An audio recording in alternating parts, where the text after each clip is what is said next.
जैसी भावनाओं की बाहुल्यता होती है वैसे ही हमारे परिणाम होते हैं, वैसा चरित्र बनता है। अतः शुभ भावना वाले का पतन होता है, जैसे महाभारत में दुर्योधन का पतन हुआ। यदि अपने चरित्र को चारित्र बनाना है तो भावनाओं को पवित्र करना होगा। मन, वाणी और शरीर, इन तीन जब पवित्र होते हैं तभी हमारी भावनाएं पवित्र होती हैं। जैसे मन की निर्मलता, किसी कहती है हमारे मन के सहिष्णुता आना ही विचारों की निर्मलता है।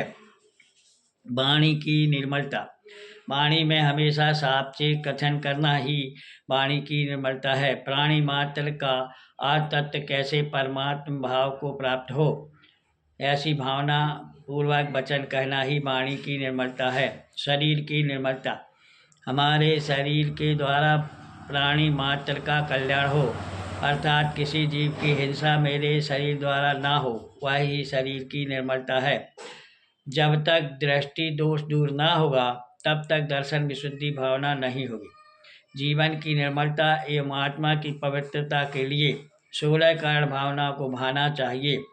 जिन जीवों के हृदय में जगत के सभी जीवों को मुक्ति प्राप्त हो, सच्चा सुख प्राप्त हो, ऐसी भावना रहती है, उसे ही तीर्थंकर प्रकृति बंधती है। दर्शन विशुद्ध धरे जो कोई, ताको आवागमन न होई।